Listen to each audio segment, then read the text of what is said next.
Hi friends, అందరికీ నమస్తే. Welcome to my kitchen. ఈరోజు రెసిపీ సాఫ్ట్ స్వాంజీ దోశలు. అప్పటికప్పుడే తయారు చేసుకున్న ఈ దోశలను ఇదే కొలతలతో ఇదే విధంగా ట్రై చేయండి. చాలా టేస్ట్గా ఉంటాయి.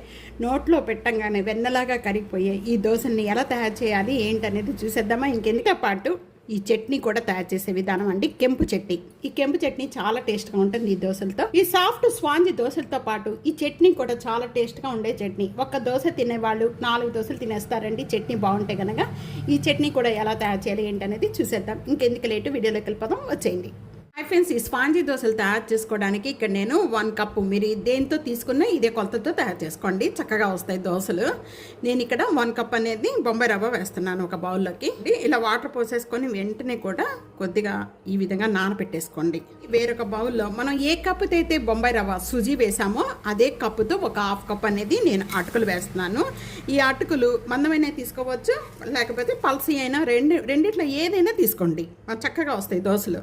అటుకుల్లో వాటర్ పోసేసుకొని ఒక 2 సార్లు బాగా కడగండి. బాగా కడిగిన అటుకుల్లో మనం ఏ కప్పుతో అయితే మనం తీసుకున్నామో అటుకుల్ని అదే కప్పు ఒక 1/2 కప్ అనేది పెరుగు వేస్తున్నాను. నేను ఇక్కడ పుల్లటి పెరుగు తీసుకుంటున్నాను. మీరు మామూలుగా ఫ్రెష్గా ఉండే పెరుగు అయినా కూడా పర్వాలేదండి. ఫ్రెష్గా ఉండే పెరుగు కంటే పుల్లగా ఉండే పెరుగు ఈ దోశల్లోకి చాలా బాగుంటుంది. ఇది ఇలా కలిపేసేసి పక్కన పెట్టేసేయండి. అటుకులు నానుతూ ఉంటాయి. మనం ఈ లోపల నేను చట్నీ చూపిస్తాను దీంట్లోకి. చాలా సింపుల్ చట్నీ, చాలా టేస్ట్గా ఉంటుంది.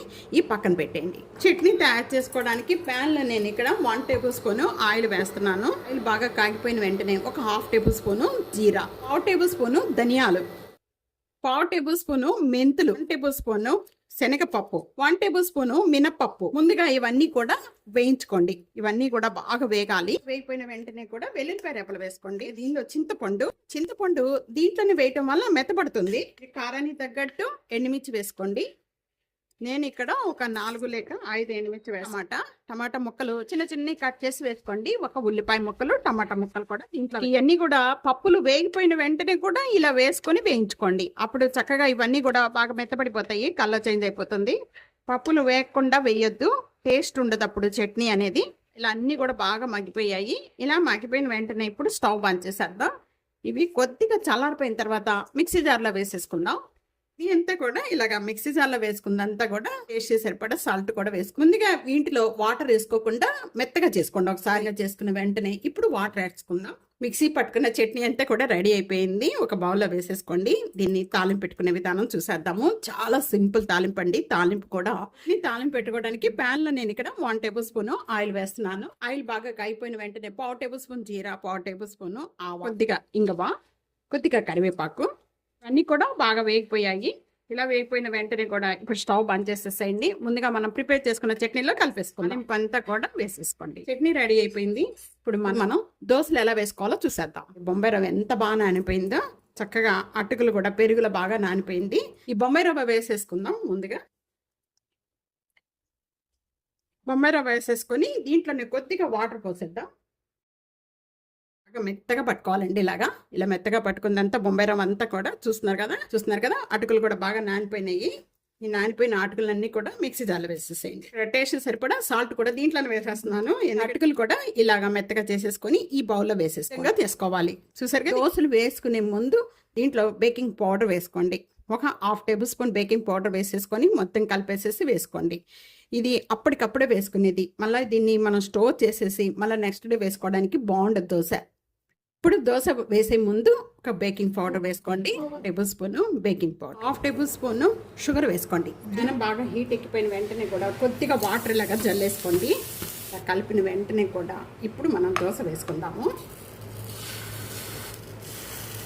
ఇలా వేసేసి స్ప్రెడ్ చేయకండి, ఇంకా అంతే అలాగ వదిలేసేయండి. కొద్దిగా నేను ఇక్కడ నెయ్యి వేస్తున్నాను. అసలు నెయ్యి కూడా వేసుకునే అవసరం లేదండి, అంత బాగుంటాయి దోశలు. మీడియం ఫ్లేమ్లో పెట్టేసేసుకొని దీనిపైన మూత పెట్టేయండి.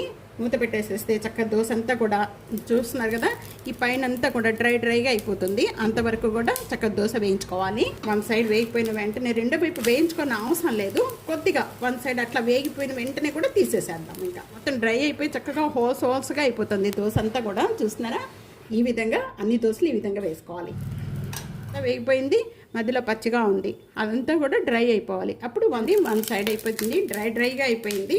ఇలా డ్రైగా అయిపోయిన వెంటనే కూడా ఇప్పుడు మనం రెండో వైపు తిప్పేసుకుందాము.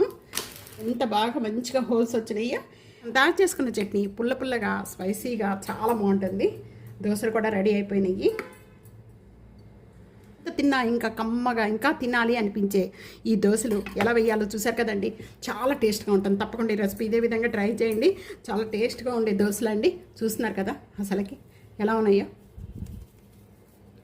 సాఫ్ట్గా స్పాంజీ లాగా చాలా టేస్ట్గా ఉంటాయండి. మనం ఏ పిండిలు నానబెట్టకపోయినా అప్పటికప్పుడే తయారు చేసుకుని ఈ దోశల్ని ఇదే కొలతలతో ఇదే విధంగా ట్రై చేసి మీకు ఎలా వచ్చిందనేది నా కామెంట్స్లో తెలియజేయండి.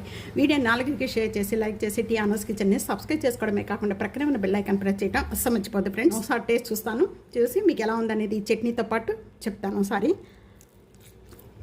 ఆహాహా కరెక్ట్గా ఉన్నాయి, చాలా టేస్ట్గా ఉందండి. తప్పకుండా ఈ దోశలు ఇదే విధంగా ఈ దోశ తయారు చేసుకునేటప్పుడు మాత్రం ఈ చట్నీ మాత్రం తయారు చేసుకోండి. మనకి ఏ బ్రేక్ఫాస్ట్లోకైనా చట్నీ బాగుంటేనే ఒక్కటి తిన్న వాళ్ళు 4 తినేస్తారు, అవునా కదండి? అలాగే మనం చట్నీ బాగుంటే కనుక మీరు ఏ బ్రేక్ఫాస్ట్ అయినా కూడా అలాగే వెళ్ళిపోద్ది. కానీ ఈ బ్రేక్ఫాస్ట్కి మాత్రం ఈ చట్నీ మాత్రం చాలా పర్ఫెక్ట్ చట్నీ అని చెప్పుకోవచ్చు. చాలా బెస్ట్ బ్రేక్ఫాస్ట్ ఈరోజు. ఎన్నో రకాలైన వంటకాల కోసం టీ అనోస్ కిచెన్ని సబ్స్క్రైబ్ చేసుకోండి ఫ్రెండ్స్. Thank you. నెక్స్ట్